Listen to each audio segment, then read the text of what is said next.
મિત્રો, આજે આપણે 11 વિજ્ઞાનમાં એક નવું યુનિટ ચાલુ કરશું. નવું પ્રકરણ નંબર 9 હાઇડ્રોજન. બરાબર, પ્રકરણ 9 હાઇડ્રોજન.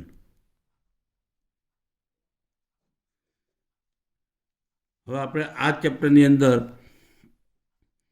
શરૂઆત ક્યાંથી કરવાની? તો ડાયહાઇડ્રોજનની બનાવટ ત્યાંથી શરૂ કરવાની છે, એટલે કે H2ની બનાવટ.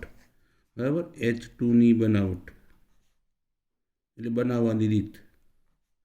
H2ની બનાવટ. તો H2 આપણે હાઇડ્રોજન વાયુ બનાવવો હોય, હવે આપણે બે રીતે, આમ તો બે પર્પઝથી બનાવીએ, એક પ્રયોગશાળામાં અને બીજો ઉદ્યોગોમાં. તો પ્રયોગશાળામાં આપણે એના ગુણધર્મોની ચકાસણી કરવી હોય હાઇડ્રોજનની, બરાબર, તો આપણે પ્રયોગશાળામાં હાઇડ્રોજન બનાવીએ છીએ. જે ધાતુ અથવા તો એનો ઓક્સાઇડ હોય એટલે હાઇડ્રાઇડ હોય, ધાતુ અથવા એનો હાઇડ્રાઇડ હોય, એમાંથી ડાયહાઇડ્રોજન માટે આપણે અનેક રીતે બનાવી શકીએ. હજુ ધાતુમાં પહેલાં જો પ્રયોગશાળામાં આપણે બનાવવાની રીત જોઈએ.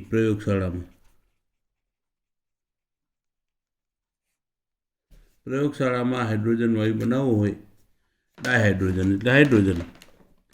પ્રયોગશાળામાં હાઇડ્રોજન વાયુ બનાવવો હોય તો ધાતુ અથવા ધાતુનો હાઇડ્રાઇડ. દાખલા તરીકે આપણે લઈએ ધાતુ, જો તમે 10મા ધોરણ સુધીમાં ભણી ગયા છો કે કોઈ પણ ધાતુ પર એસિડની પ્રક્રિયા થાય તો હાઇડ્રોજન વાયુ ઉત્પન્ન થાય. આ એસિડનો ગુણધર્મ હતો. એસિડ ધાતુ સાથે પ્રક્રિયા કરશે.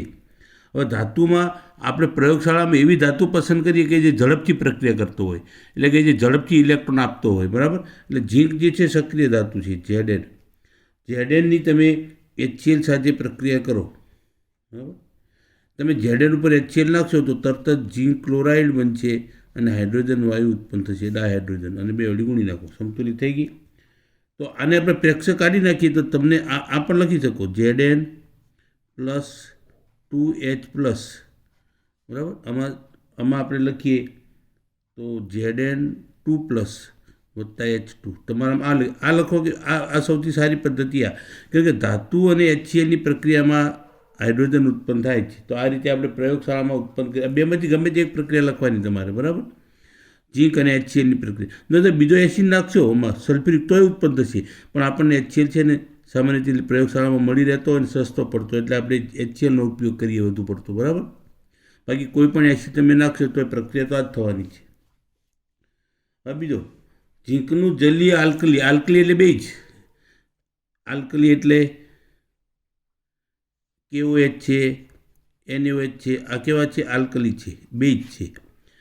તો Zn ધાતુની જલીય એટલે કે NaOH કેવો? જલીય. NaOH aqueous. બરાબર, aqueous એટલે અહીંયા લખાય aqu. તો આની સાથે જો પ્રક્રિયા કરીએ NaOH સાથે, તો આમાંથી સોડિયમ ઝિંકેટ બનશે, Na2ZnO2 વત્તા હાઇડ્રોજન વાયુ ઉત્પન્ન. આનું નામ સોડિયમ ઝિંકેટ સંકીર્ણ બનશે, સોડિયમ ઝિંકેટ. આ Znનું સંકીર્ણ સંયોજન છે. બરાબર, એને ઘણીવાર આમ પણ લખેલું છે, Na2 મોટો ચોરસ કૌંસ ZnO2 આમ લખેલું છે. સોડિયમ ઝિંક, એનું IUPAC નામ થશે એ આપણે સોડિયમ ડાયોક્સો ઝિંકેટ 2. એ તમને હમણાં ખબર નહીં પડે, એ 12મા ધોરણમાં જોઈશું. તો સોડિયમ ઝિંકેટ બનશે ને હાઇડ્રોજન વાયુ ઉત્પન્ન થશે. તો આ પ્રયોગશાળાની પદ્ધતિ છે.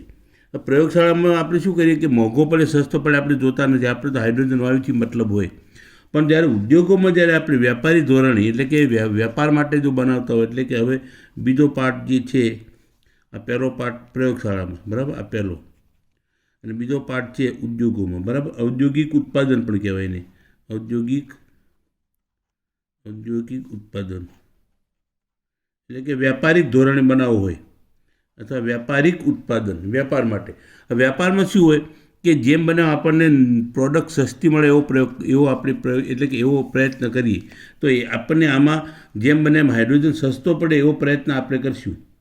તો પહેલાં તો શું છે કે જો પાણીનું વિદ્યુત વિભાજન, જો તમે વોલ્ટાનો કોર્સ ભણી ગયા, વોલ્ટાના કોર્સમાં આપણે શું કરતા? પાણીનું વિદ્યુત વિભાજન કરતા. H2O લિક્વિડ, એનું તમે વિદ્યુત વિભાજન કરો. તમને યાદ હોય તો વોલ્ટાનો કોર્સ યાદ કરો. બરાબર, અને આની અંદર અલ્પ માત્રામાં એસિડ અથવા બેઝ સલ્ફ્યુરિક એસિડ દાખલા એમ લખશો તો ચાલશે. થોડા ટીપા સલ્ફ્યુરિક એસિડના નાખો તો આમાંથી આપણને વિદ્યુત વિભાજન થશે. તો આમાંથી હાઇડ્રોજન વાયુ અને ઓક્સિજન વાયુ ઉત્પન્ન થશે. બરાબર. અહીંયા તમે 2 વડે ગુણશો તો 2 અને 1. બરાબર. તો હાઇડ્રોજન વાયુ ઉત્પન્ન થયો.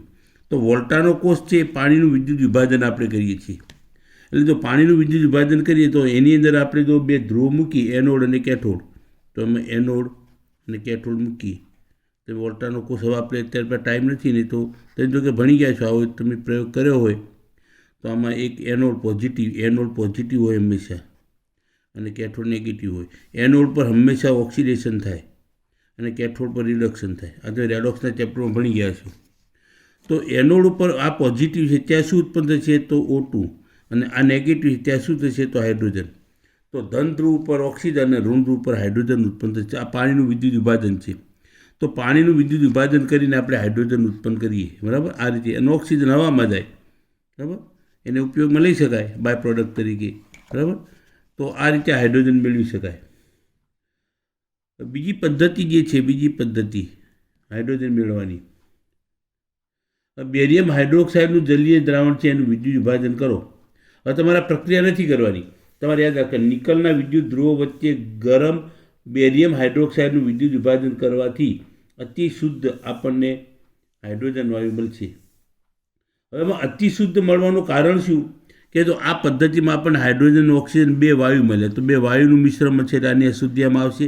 પણ બેરિયમ હાઇડ્રોક્સાઇડનું જો તમે વિદ્યુત વિભાજન કરશો, બેરિયમ હાઇડ્રોક્સાઇડ આનું, તો આમાં તમને એક બેરિયમ ઓક્સાઇડ મળશે જે ઘન હશે ને બીજો હાઇડ્રોજન. તો ઘન અને હાઇડ્રોજન વાયુ, તો આમાં અતિ શુદ્ધ આપણને મળશે. એટલે ટૂંકમાં નિકલ વિદ્યુત ધ્રુવ તમે વાપરો અને બેરિયમ હાઇડ્રોક્સાઇડનું વિદ્યુત વિભાજન કરો જલીય દ્રાવણમાં, તો તમને અતિ શુદ્ધ, તમને 99.95% ડાયહાઇડ્રોજન વાયુ મળશે. કેમ કે બાકીની બાય પ્રોડક્ટ ઘન છે એટલે. બરાબર. એટલે હાઇડ્રોજન આપણને અતિ શુદ્ધ હોય કે એમાં કોઈ અશુદ્ધિ નહીં હોય. ત્રીજો, હવે ક્ષારવાળા પાણીનું, હવે આ 12માની પ્રક્રિયા છે. ક્ષારવાળું એટલે કે NaCl નું જલીય સાંદ્ર દ્રાવણ. આની પ્રક્રિયા આપણે 12મામાં જોઈશું ડિટેલમાં, આનું વિદ્યુત વિભાજન. તો હવે NaClનું વિદ્યુત વિભાજન કરીએ તો આમાં NaCl તો Na+1 અને વત્તા Cl-1. બરાબર. એનું આયનીકરણ થયું. હવે એનોડ જે છે પ્લસ એનોડ, તો એનોડ જે છે, એનોડ કેવો છે? પોઝિટિવ છે. અને કેથોડ કેવો છે? કેથોડ નેગેટિવ છે. તો એ જો આ પોઝિટિવ છે એની તરફ કોણ આકર્ષાય? Cl. આની તરફ કોણ આકર્ષાય? ધન આયન. બરાબર. તો હવે એનોડ ઉપર શું થશે? એનોડ પોઝિટિવ જે છે જેના પર ઓક્સિડેશન થશે, તો અહીંયા Cl-1 જે છે એનું ઓક્સિડેશન થશે, Cl2 વત્તા 2 ઇલેક્ટ્રોન છૂટા પડશે. બરાબર. હવે કેથોડ ઉપર શું થશે? કેથોડ ઉપર સોડિયમનું રિડક્શન નહીં થાય, કેમ કે જલીય દ્રાવણમાં સક્રિય ધાતુના આયનનું કદાપી રિડક્શન થશે નહીં. આ જલીય દ્રાવણ છે. બરાબર. જલીય દ્રાવણ. તો આ પ્રક્રિયા, આમાંથી સોડિયમ ધાતુ આપણને મળશે નહીં, કદાપી નહીં મળે. તો આમાં શું છે? કેથોડ ઉપર તો રિડક્શન કોનું થશે? H2O નું, પાણીનું. અને પાણીનું રિડક્શન થશે તો એમાંથી શું બનશે? H2 વત્તા OH. અને 2 ઇલેક્ટ્રોન વપરાશે. બરાબર. 2 ઇલેક્ટ્રોન વપરાણા. તો અહીંયા આને આપણે 2 વડે ગુણીએ અને 2 વડે ગુણીએ, થઈ ગઈ પ્રક્રિયા સંતુલિત. 2 OH, તો 2 4 હાઇડ્રોજન અને 2 ઓક્સિજન. હવે આમાં શું થશે કે અહીંયા કેથોડ ઉપર સોડિયમ ધન આયન તો છે જ. બરાબર. તો સોડિયમ ધન આયન અને OH ઋણ આયન 2 ભેગા મળીને NaOH બનાવશે. આ NaOH બનાવવાની પદ્ધતિ છે. ઉદ્યોગોમાં આપણે NaOH બનાવીએ છીએ ને આ રીતે બને. એમાં બાય પ્રોડક્ટ તરીકે આપણને હાઇડ્રોજન વાયુ મળશે. તો આપણને હાઇડ્રોજન વાયુ મળશે આ. બરાબર. તો સોડિયમ ક્લોરાઇડ જે છે એના જલીય, આપણે દરિયામાંથી મળે છે, તો સોડિયમ ક્લોરાઇડ જલીય સાંદ્ર દ્રાવણનું વિદ્યુત વિભાજન કરીએ તો આપણને ક્યાં મળશે? કેથોડ ઉપર હાઇડ્રોજન વાયુ મળશે. બરાબર. આ પ્રમાણે કેથોડ ઉપર હાઇડ્રોજન વાયુ મળશે. અને એનોડ પર શું મળશે? એનોડ પર ક્લોરીન વાયુ મળશે. બરાબર. અને દ્રાવણ કોનું મળશે? તો NaOHનું દ્રાવણ મળશે. બરાબર. NaOHનું દ્રાવણ. તો સોડિયમ હાઇડ્રોક્સાઇડ એટલે કે કોસ્ટિક સોડા બનાવવાની પદ્ધતિ છે આ. અને પદ્ધતિમાં બાય પ્રોડક્ટ તરીકે આપણને હાઇડ્રોજન વાયુ મળે છે. બરાબર. કેમ કે કોસ્ટિક સોડાનું આપણે ઉત્પાદન ખૂબ જ પ્રમાણમાં કરીએ છીએ અને એનો ઉપયોગ પણ એટલો જ છે. એટલે આ રીતે આપણને હાઇડ્રોજન વાયુ મળશે. હવે ચોથી રીત છે કે જો ઊંચા તાપમાને હાઇડ્રોકાર્બન અથવા તો કોકની પાણીની વરાળ સાથે પ્રક્રિયા પાણી ઊંચા તાપમાને પાણી પસાર કરે એટલે વરાળ જ હોય, કેમ કે 100 ડિગ્રી સેલ્સિયસ તાપમાને તો વરાળમાં રૂપાંતર થઈ જાય. એટલે કે કોઈ પણ આલ્કેન તમે લ્યો, આલ્કેન દાખલા કે મિથેન લ્યો, એની પાણી સાથેની પ્રક્રિયા ઊંચા તાપમાને એટલે કેટલું 1270 એટલે 270 એટલે કે 1000 ડિગ્રી સેલ્સિયસ હશે એટલે 1270 કેલ્વિન તાપમાને નિકલ ઉદ્દીપકની હાજરીમાં પ્રક્રિયા કરો. નિકલ ઉદ્દીપકનું કામ કરશે એટલે કે પ્રક્રિયાનો વેગ વધારશે ફક્ત, બસ બીજું કાંઈ પ્રક્રિયામાં ભાગ લેશે પણ વપરાશે નહીં. તો આ રીતે આપણને શું મળશે? નિકલ ઉદ્દીપકની હાજરીમાં આપણને આમાંથી જળવાયુ બનશે. તો CO વત્તા H2. તો હાઇડ્રોજન કેટલા છે અહીંયા? 4 ને 2 6, તો અહીંયા 3 H2 કરી નાખો, બરાબર, સમતુલિત થઈ ગઈ. તો આ મળ્યો આપણને જળવાયુ. આમાં હાઇડ્રોજન છે. તો આ રીતે આપણે હાઇડ્રોજન, હવે એમાંથી કાર્બન મોનોક્સાઇડને તમે છૂટો કરો અથવા તો કાર્બન મોનોક્સાઇડમાંથી કાર્બન ડાયોક્સાઇડ રૂપાંતર કરો તો હાઇડ્રોજનનું પ્રમાણ વધી જશે. તો આ રીતે આપણને હાઇડ્રોજન વાયુ મળશે. તો જળવાયુના સ્વરૂપમાં મળ્યો આપણને. એટલે કે કોઈ પણ હાઇડ્રોકાર્બન, હવે તમને જે પ્રક્રિયા આપેલી છે આમાં કોમન CnH2n+2 એટલે alkane, methane, ethane, propane, butane, n બરાબર 1 મૂકો તો આ મિથેન મળશે, n બરાબર 2 મૂકશો તો ઇથેન મળશે. લઈએ આપણે ઇથેનની પ્રક્રિયા લઈએ તો CH3 ઇથેન.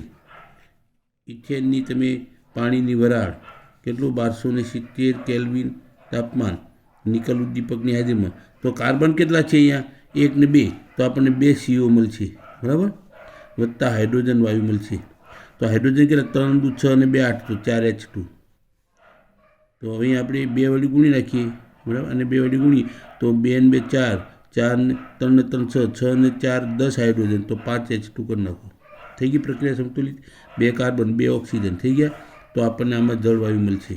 તો આ રીતે આપણે મિથેન, ઇથેન કોઈ પણ આલ્કેનનું પાણીની વરાળ સાથે 1270 કેલ્વિન તાપમાને નિકલ ઉદ્દીપકની હાજરીમાં પ્રક્રિયા કરવાથી હાઇડ્રોજન વાયુ મળશે, બરાબર.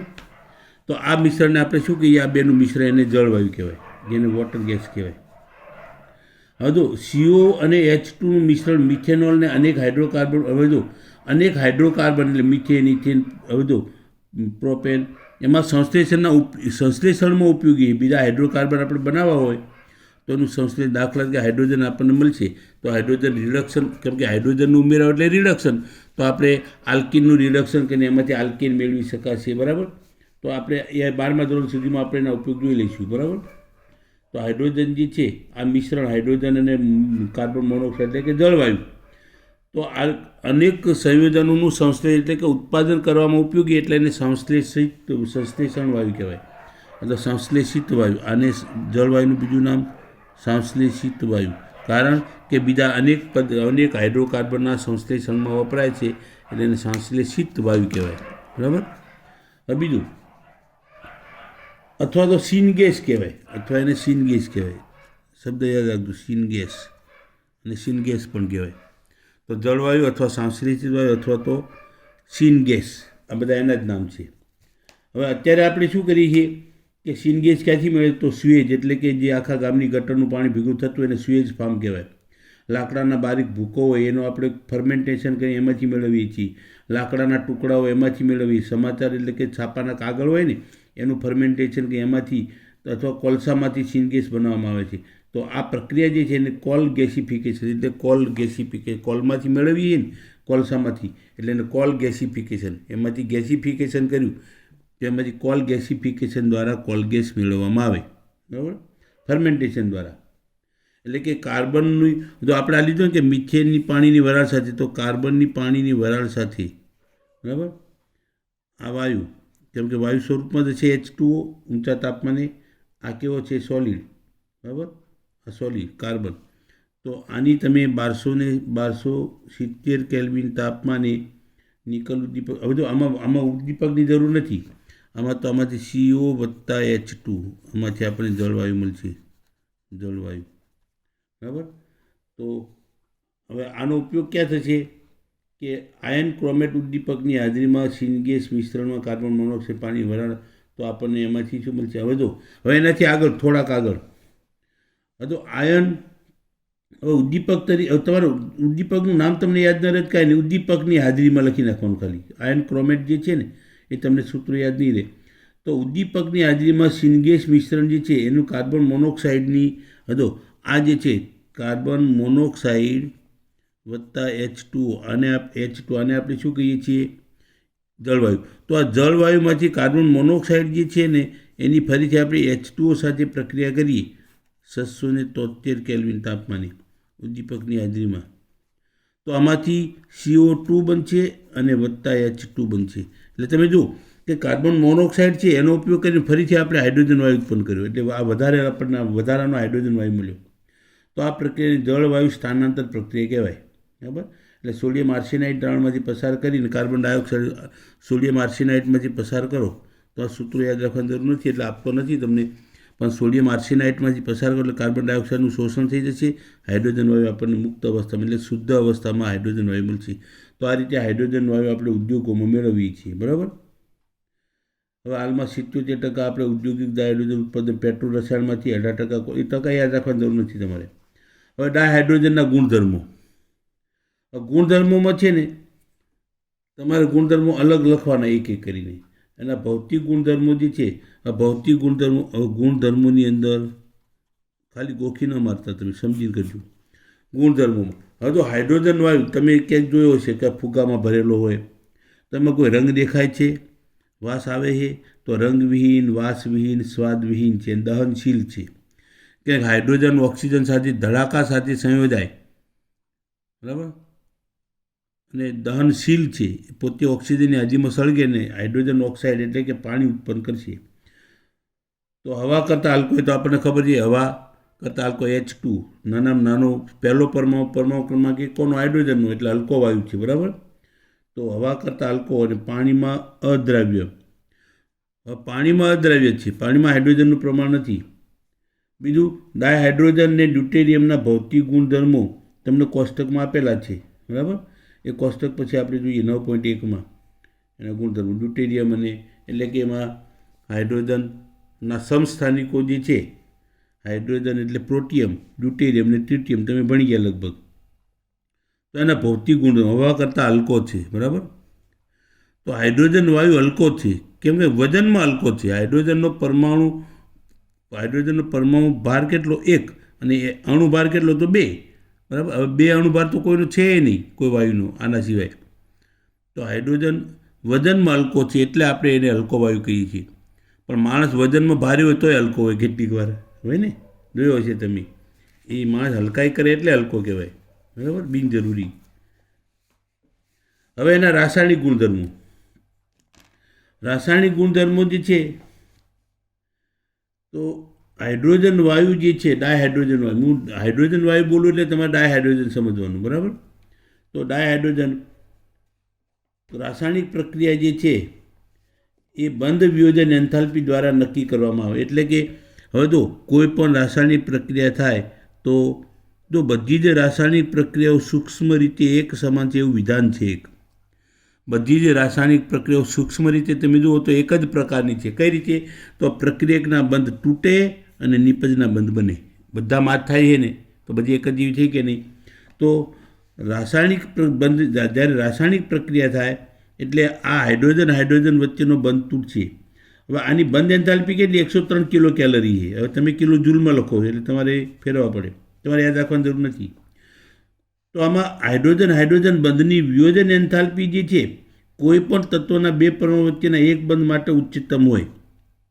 તો હવે તો આ જે છે એના પછી શું તારણ કાઢી શકાય કે હાઇડ્રોજનનું તેના પરમાણુનું વિયોજન 2000 કેલ્વિન તાપમાને માત્ર લગભગ 0.081. હવે તમારા ટકાવાર પ્રમાણે યાદ રાખવાની જરૂર નથી. હમણાં તમારે બધા આંકડાકીય માહિતી ગોખતા નહીં તમે, પણ એની વિયોજન એન્થાલ્પી ઉપર પ્રક્રિયાનો આધાર રહેશે. બરાબર. હવે એમાં શું છે કે ઊંચી HH બંધ એન્થાલ્પીના કારણે ઓરડાના તાપમાનની સાપેક્ષે નિષ્ક્રિય હોય. કેમ કે ઓરડાના તાપમાને બંધ તૂટતો નથી એટલે પ્રક્રિયા કરતો નથી. બંધ તૂટશે નહીં તો પ્રક્રિયા થશે નહીં. તો ઓરડાના તાપમાને નિષ્ક્રિય છે. તો વિદ્યુત ચાપ અથવા તો પારચાંબડી વિકિરણ પસાર કરો તો આ બંધ તૂટશે એટલે શું છે? રાસાયણિક પ્રક્રિયા કરશે. બરાબર. હાઇડ્રોજન પરમાણુમાં 1 ઇલેક્ટ્રોન છે, 1s1માં છે, 1 ઇલેક્ટ્રોન ગુમાવીને H+1 બનાવશે અને 1 ઇલેક્ટ્રોન મેળવશે તો H-1 બનાવશે, એટલે ભાગીદારી કરશે, સહસંયોજક બંધ બનાવશે, રાસાયણિક પ્રક્રિયા આપશે. હવે આપણે પહેલાં જોઈએ કે હેલોજન સાથેની પ્રક્રિયા. હાઇડ્રોજનની પહેલી પ્રક્રિયા રાસાયણિક પ્રક્રિયામાં પહેલાં હેલોજન સાથે, હેલોજન એટલે X2 સાથે પ્રક્રિયા. X જે છે આ હેલોજન તત્વો માટે વપરાય, X2 હેલોજન વાયુ માટે. એટલે X બરાબર શું લખાય? Fluorine, chlorine, bromine, iodine. આને શું કહેવાય? આ બધાને એક જ સંજ્ઞા આપી X એટલે ફ્લોરિન, X એટલે ક્લોરિન, X બ્રોમિન, એટલે હેલોજન તત્વો કહેવાય. અને X2 લઈએ તો F2, Cl2, Br2 અને I2 વાયુ. બરાબર, આ વાયુ છે X2. અને X એટલે તત્વ. હેલોજન એટલે ક્ષાર નિપદાવનાર. હેલોજનનો અર્થ શું થાય? લેટિન શબ્દ છે ક્ષાર નિપદાવનાર, એને હેલોજન કહેવાય. ક્ષાર ઉત્પન્ન કરશે. ધારો કે સોડિયમ સાથે ક્લોરિન પ્રક્રિયા, તો સોડિયમ પ્રક્રિયા, સોડિયમ ક્લોરાઇડ, ક્ષાર ઉત્પન્ન થયો, મીઠું થયો ને ક્ષાર, તો આ ક્ષાર નિપદાવનાર છે. તો હેલોજન સાથે પ્રક્રિયા કરશે તો હેલાઇડ બનાવશે. ધારો કે સોડિયમ, હવે સોડિયમ વત્તા X2, બરાબર, તો સોડિયમ હેલાઇડ. હવે જો અમે ધારો કે સોડિયમ સાથે આપણે X બરાબર Cl લઈએ તો ક્લોરિનની પ્રક્રિયા લઈએ તો ટ્વાઇસ NaCl. બરાબર, આ પ્રક્રિયા સંતુલિત થઈ, તો આનું નામ સોડિયમ ક્લોરાઇડ. Sodium chloride. હવે જો તમે એમ કહો કે મારે Cl Na લખવું છે તો ખોટું, આમ લખી શકાય નહીં. કારણ કે IUPAC નિયમ આપેલો છે કે જેની વિદ્યુત ઋણતા વધારે હોય એને જમણી બાજુએ લખવું. તો જો Clની વિદ્યુત ઋણતા વધારે છે એટલે કે આ ઋણ આયન છે ને આ ધન આયન છે, તો આને જમણી બાજુ લખો, એની પાસે આઈડ પ્રત્યે લગાડો, ક્લોરાઇડ.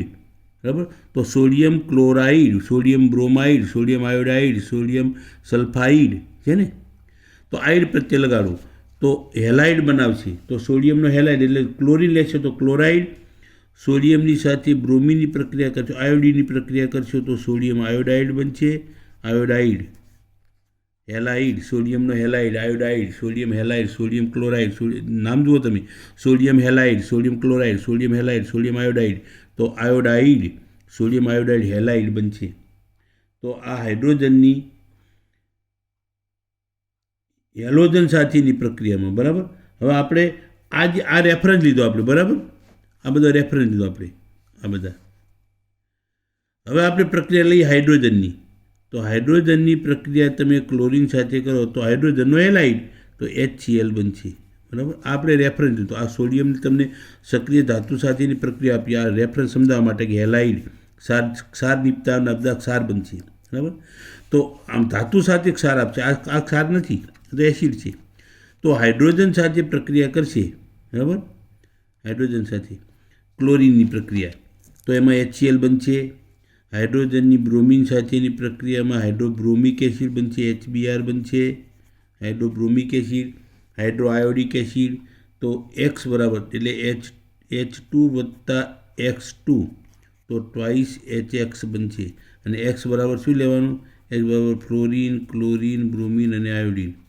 H નહીં લેવાનું, બરાબર, iodine. Cl2, Br2, I2, F2, બરાબર, F2, તો હેલાઇડ બનાવશે. તો હેલોજન સાથે હેલાઇડ બનાવશે, એટલે કે હાઇડ્રોજન, એટલે આનું નામ hydrogen bromide, hydrogen chloride, hydrogen iodide, halide બનાવશે. બીજો ઓક્સિજન સાથે પ્રક્રિયા. તો ઓક્સિજન સાથે પ્રક્રિયા કરશે, બીજી પ્રક્રિયા ઓક્સિજન સાથે, O2 સાથે. ઓક્સિજન સાથે પ્રક્રિયા એટલે હાઇડ્રોજનની ઓક્સિજન સાથે પ્રક્રિયા, તમે જાણો હાઇડ્રોજનનો ઓક્સાઇડ બનશે. બરાબર, અને બે વડી ગુણી નાખો એટલે કે પાણી, લિક્વિડ. તો ઉદ્દીપક અથવા તો ગરમી આપો. બરાબર, તમારે ડેલ્ટા Hનું મૂલ્ય લખવાનું નથી, આમાં તમારે યાદ રાખવાની જરૂર નથી. ડેલ્ટા H આપે -285.9 કિલો જૂલ. બરાબર, એ તમારે યાદ નહીં રાખવાનું, તમારે ખાલી પ્રક્રિયા જ લખવાની કે હાઇડ્રોજન ઓક્સિજન સાથે પ્રક્રિયા કરે, સમતુલિત પ્રક્રિયા કરજો તો હાઇડ્રોજન ઓક્સાઇડ એટલે પાણી બનાવશે. બરાબર, તો આ પ્રક્રિયા ઉષ્માક્ષેપક છે. આ ડેલ્ટા Hનું મૂલ્ય કેવું ઋણ છે ને, તમે ઉષ્માગતિશાસ્ત્રમાં ભણી ગયા છો, તો આ કેવું ઋણ છે, એટલે આ પ્રક્રિયા દરમિયાન ઉષ્મા ઉત્પન્ન થશે. બરાબર, જો આ પ્રક્રિયા જ્યારે હાઇડ્રોજન અને ઓક્સિજનમાંથી પાણી બને ત્યારે ઉષ્મા ઉત્પન્ન થશે. કેટલી? તો 285.9 કિલો જૂલ. હવે વોલ્ટાનો કોષ આપણે જોયો, વોલ્ટાના કોષમાં મેં તમને શું કહ્યું કે જો આપણે વિદ્યુત વિભાજન કરીએ, આમાં આપણે કર્યું ને કીધું આમાં પાણીનું વિદ્યુત વિભાજન કરીએ તો આમાં ઉષ્મા જેટલી ઉષ્મા આપણે આમાં મુક્ત થઈને એટલી ઉષ્મા આમાં આપવી પડશે, તો બે જુદા પડશે. એટલી ઉષ્માથી જુદા પડશે ને એટલી ઉષ્મા મુક્ત કરશે, બે ભેગા થશે તો પાણી બનશે. એકેય પ્રક્રિયા શક્તિ સંરક્ષણનો નિયમ એમાં પણ લાગુ પડશે. તો આ પ્રક્રિયા જેટલી ઉષ્મા મુક્ત કરે એટલી જ પ્રક્રિયા એટલી જ તમે ઉષ્મા આપો તો બે પાછા વોલ્ટાનું કોષ જુદા પડશે, એટલે કે બંધનું ખંડન થશે. બરાબર. તો ઓક્સિજન સાથે પ્રક્રિયા કરીને એમાંથી H2O બનાવશે. નાઇટ્રોજન સાથે પ્રક્રિયા ડાયનાઇટ્રોજન સાથે પ્રક્રિયા. હવે તમારે શું કરવાનું છે આમાં કે તમારે બધી પ્રક્રિયા ગોખવાની નથી. N2 સાથે પ્રક્રિયા, N2 સાથે ત્રીજી પ્રક્રિયા. તમને પૂછે કે હાઇડ્રોજનના કોઈ પણ 3 રાસાયણિક ગુણધર્મો આપો તો એક Cl સાથે આપવાનો, એક નાઇટ્રોજન સાથે આપવાનો, એક ઓક્સિજન સાથે આપવાનો. 3 થઈ ગઈ, 3 પ્રક્રિયા આપવાની. તો હાઇડ્રોજનની નાઇટ્રોજન સાથે પ્રક્રિયા થાય, હાઇડ્રોજન ડાયહાઇડ્રોજન વત્તા નાઇટ્રોજન. તો જો નાઇટ્રોજનની સંયોજકતા કેટલી છે? 3 ઇલેક્ટ્રોન એટલે -3, હાઇડ્રોજનનો +1. બરાબર. Hydrogen +1, nitrogen -3. હવે સંયોજન કેમ બનશે? તો આની સંયોજકતા છે આને ગુણો, 3 વળી ગુણો, આની સંયોજન આને ગુણો એટલે NH3 થઈ ગયો. તો બનશે શું આમાંથી? NH3, એમોનિયા વાયુ બનશે. બરાબર. તો એમોનિયા વાયુ આમાંથી બનશે, એમોનિયા વાયુ. તમે જો હેબરની વિધિ યાદ કરો, હેબરની વિધિ ઉદ્દીપક, આમાં તમે 673 કેલ્વિન તાપમાન, 200 વાતાવરણ દબાણ અને Fe અથવા Feનો પાવડર. તો આમાં શું બનશે? હેબરની વિધિ છે. હેબર નામના વૈજ્ઞાનિકે એમોનિયા બનાવવાની પદ્ધતિ આપી. તો હાઇડ્રોજન નાઇટ્રોજન સાથે પ્રક્રિયા કરીને એમોનિયા ઉત્પન્ન કરશે. આપણે વર્ણન 1 લીટીમાં લખવાનું, પછી પ્રક્રિયા આપવાની, બસ પૂરો મુદ્દો. 1 માર્કનો 1 થાય. તો હાઇડ્રોજન નાઇટ્રોજન હેબરની વિધિમાં તમે જુઓ કે 92.6 કિલોજૂલ પ્રક્રિયા ઉષ્માક્ષેપક છે, તો આપણે તાપમાન ઊંચું રાખ્યું. આ તમે ઉષ્માગતિશાસ્ત્રમાં આમનો અભ્યાસ તમે કરી ગયા. બરાબર. જો તમારા કોર્સમાંથી કાઢી તો ન નાખે, પણ આની ચર્ચા તમે એમાં ડિટેલમાં કરી ગયા. બરાબર. કે હેબર વિધિમાં એમોનિયા બનવાની પ્રક્રિયા ઉષ્માક્ષેપક હોવા છતાં એનું તાપમાન ઊંચું રાખવામાં આવે. કેમ કે તાપમાન ઊંચું રાખીએ ઉષ્માક્ષેપક હોય તો પ્રક્રિયા રિવર્સ થાય, પ્રતિકૂળ છે, તો એમોનિયાનું વિઘટન થઈ જાય. પણ આપણે એમોનિયા મેળવવો છે તો એ તાપમાન આપણે ઊંચું રાખવું પડ્યું.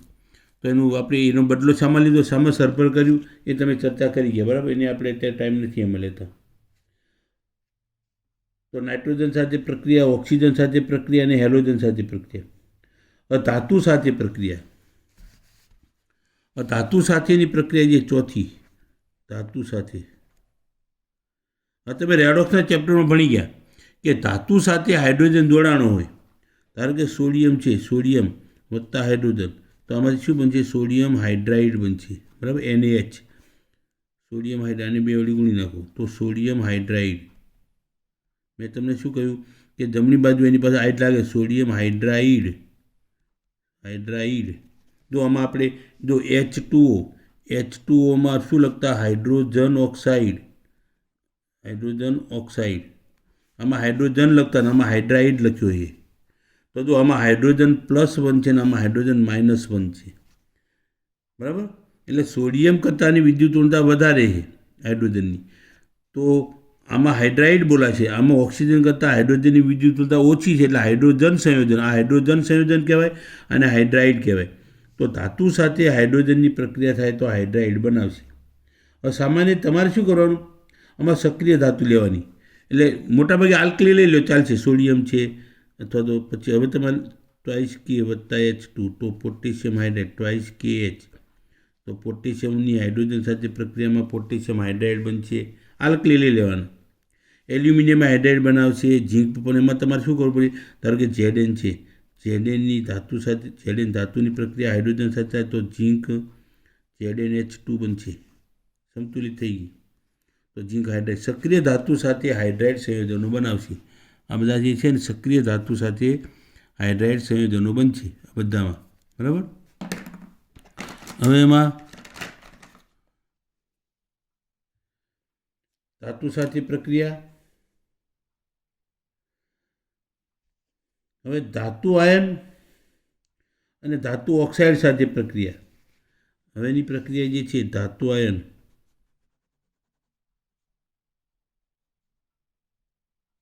અને ધાતુના ઓક્સાઇડ.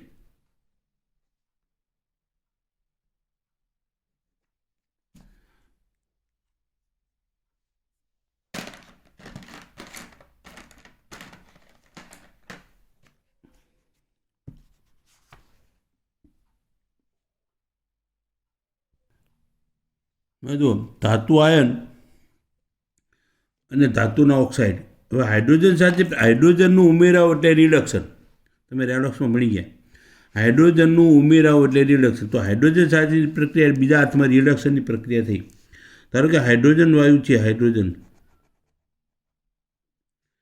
એ ધારો કે કોઈ પણ ધાતુ છે, ધારો કે પીડી છે, PD+2 આયન છે, આ ધાતુનો આયન છે.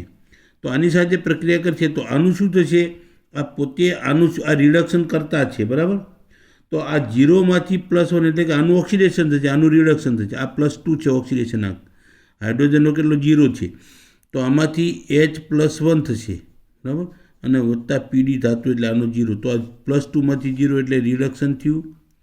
આ +0માંથી +1 થયું. હાઇડ્રોજન 2 કરી નાખો તો આનું શું થયું? ઓક્સિડેશન. તો બરાબર. તો આનું પોતાનું ઓક્સિડેશન થયું તો બીજાનું રિડક્શન કરતો. આ કેવો છે? રિડક્શન કરતા છે. રિડક્શન કરતા હાઇડ્રોજન રિડક્શન કરતા થઈ ગયો. તો હાઇડ્રોજન વડે PD+2 છે આ ધાતુ આયનનું ધાતુમાં રિડક્શન થયું. સોલિડ ધાતુ આયનનું ધાતુમાં રિડક્શન કરશે. બીજું કે ઓક્સાઇડનું, હવે આપણે ઉદાહરણ લઈ લઈએ. દાખલા કે H2 વત્તા ઝીંક ઓક્સાઇડ, ઉદાહરણ જ લઈ લેવાનું. ઝીંકનો ઓક્સાઇડ અને હાઇડ્રોજન વાયુ, તો આમાંથી Zn વત્તા H2O થઈ ગયું. તો શું ઝીંકનો ઓક્સાઇડ છે? ઝીંક ઓક્સાઇડ એમાંથી ઝીંક ધાતુમાં રૂપાંતર થઈ ગયું. તો ઓક્સાઇડમાંથી ધાતુમાં રૂપાંતર કરશે +H2. તો આને શું કર્યું? આમાં +2 તો આમાં 0 ઓક્સિડેશન આંક થયો. તો આને શું કર્યું? રિડક્શન. કોણે કર્યું? હાઇડ્રોજને. તો હાઇડ્રોજન રિડક્શન કરતા તરીકે વર્તી. તો તમારે આમાં તમને પ્રક્રિયા આપી MXOY એ નહીં આપે, આ એક જ છે, આ જ છે. આપણે કિંમતો મૂકી દીધી, X = 1 ને Y = 1 મૂકી દીધો, બરાબર. તો આપણને આ મળી ગયું. તો હાઇડ્રોજન વાયુ ધાતુના ઓક્સાઇડ સાથે ધાતુ આપશે, ધાતુના ધન આયન સાથે પણ ધાતુ આપશે, આયન સાથે ધાતુ આપશે. એટલે રિડક્શન કરતા તરીકે વર્તે, બરાબર. હાઇડ્રોજન રિડક્શન કરતા તરીકે વર્તશે. હવે કાર્બનિક સંયોજન સાથેની પ્રક્રિયા. કાર્બનિક સંયોજનોમાં હવે હાઇડ્રોજન રિડક્શન કરતા જ, હાઇડ્રોજન ઉમેરો એટલે રિડક્શન, બરાબર, વત્તા કાર્બનિક સંયોજનો. કાર્બનિક સંયોજનો કેવા? બરાબર. અસંતૃપ્ત હાઇડ્રોકાર્બન, મોટા ભાગે અસંતૃપ્ત. દાખલા કાર્બન અને કાર્બન વચ્ચે દ્વિબંધ હોય, બરાબર. તો આને આપણે શું કહીએ? ઇથિન. આ ઇથિન અસંતૃપ્ત છે, કેમ કે દ્વિબંધ છે એટલે અસંતૃપ્ત છે. આની હાઇડ્રોજન સાથે પ્રક્રિયા થાય તો શું મળશે આપણને? કાર્બન વચ્ચે શું હતું? દ્વિબંધ. તો દ્વિબંધ તૂટી જાય. એક હાઇડ્રોજન ઉમેરાણો, બીજો અહીંયા ઉમેરાણો, તો શું? ઇથેન. ઇથિનમાંથી ઇથેન શું થયું? રિડક્શન બીજા અર્થમાં. એટલે કાર્બનિક સંયોજનો સાથે પ્રક્રિયા કરશે તો અસંતૃપ્તમાંથી સંતૃપ્ત, બરાબર. એટલે કે ઇથિનમાંથી ઇથેન, પ્રોપિનમાંથી પ્રોપેન, બ્યુટીનમાંથી બ્યુટેન બનશે. એટલે કે આ દ્વિબંધ નીકળી જશે. આ બે કાર્બન ઉપર એક હાઇડ્રોજન જોડાઈ ગયો, આ રહ્યો, બરાબર. તો એમાંથી શું બનશે? ઇથિનમાંથી ઇથેન બનશે. પછી બીજો વનસ્પતિ તેલ છે, તમે ભણી ગયા છો. વનસ્પતિ તેલમાંથી વનસ્પતિ ઘી બનાવવું હોય તો નિકલ ઉદ્દીપકની હાજરીમાં તમે એમાં 120 ડિગ્રી સેલ્સિયસ તાપમાને હાઇડ્રોજન વાયુ પસાર કરો તો વનસ્પતિ તેલમાંથી વનસ્પતિ ઘી બનશે, જેને આપણે ડાલડા ઘી કહીએ છીએ. વેજીટેબલ ઘી જેને કહીએ ને, વનસ્પતિ તેલમાંથી કયું બનશે? વનસ્પતિ એટલે વેજીટેબલ, તો વેજીટેબલ ઘી બનશે.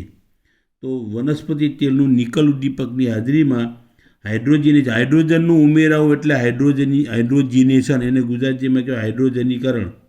તો હાઇડ્રોજનનું ઉમેરાવું, જો આમાં હાઇડ્રોજન ઉમેરાણો ને આ હાઇડ્રોજન ઉમેરાણો અહીંયા, તો આને હાઇડ્રોજિનેશન કહેવાય. તો હાઇડ્રોજનનું ઉમેરાવું એટલે હાઇડ્રોજિનેશનની પ્રક્રિયા કહેવાય. તો વનસ્પતિ તેલની અંદર હાઇડ્રોજન વાયુ તમે પસાર કરશો 120 ડિગ્રી સેલ્સિયસ તાપમાને નિકલ ઉદ્દીપકની હાજરીમાં. અને નિકલ શું કામ કરશે આપણે 12માં જોઈશું. તો નિકલ ઉદ્દીપકની હાજરીમાં રિડક્શન થશે બીજા અર્થમાં, એટલે અથવા તો હાઇડ્રોજિનેશન થશે તો વનસ્પતિ ઘી બનશે, બરાબર. જેને આપણે શું કહીએ છીએ? માર્ગેરીન. માર્ગેરીન અને વનસ્પતિ ઘી બનશે.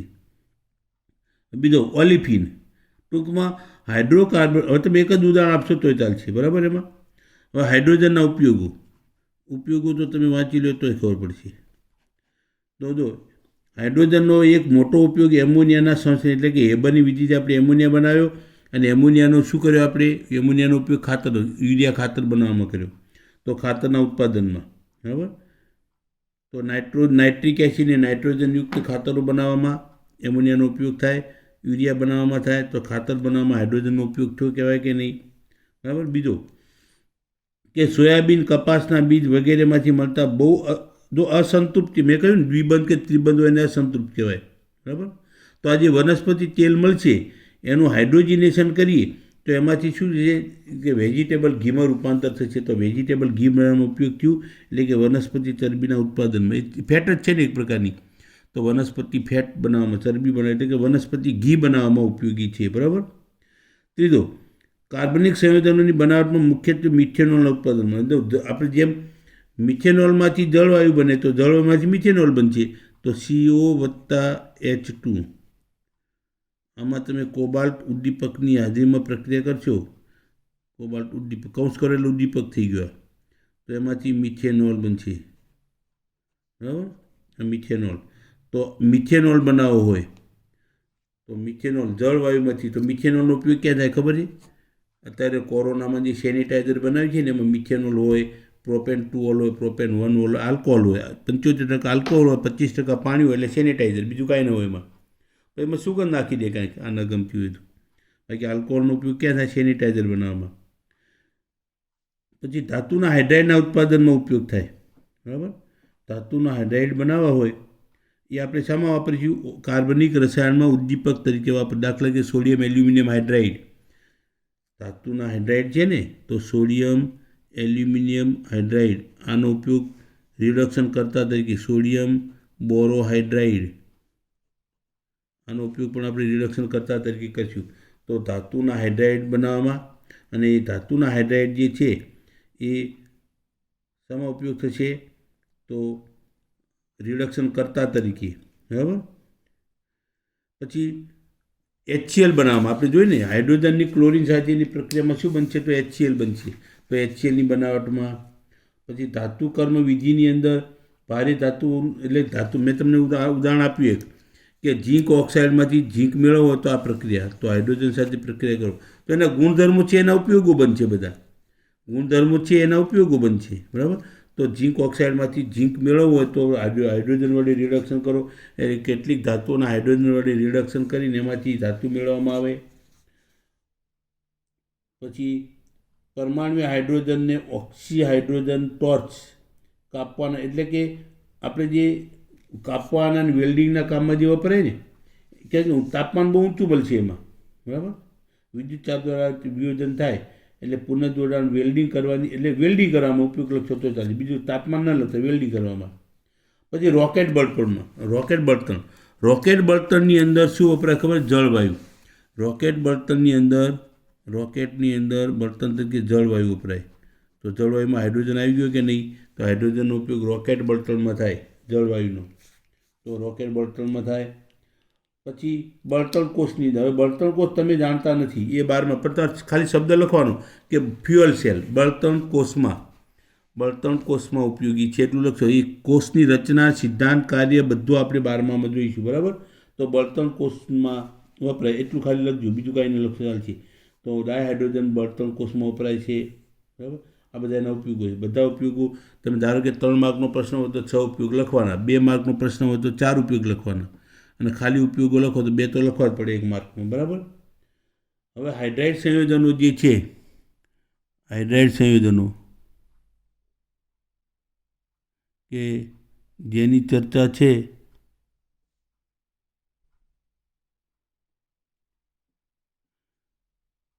પછી આપણે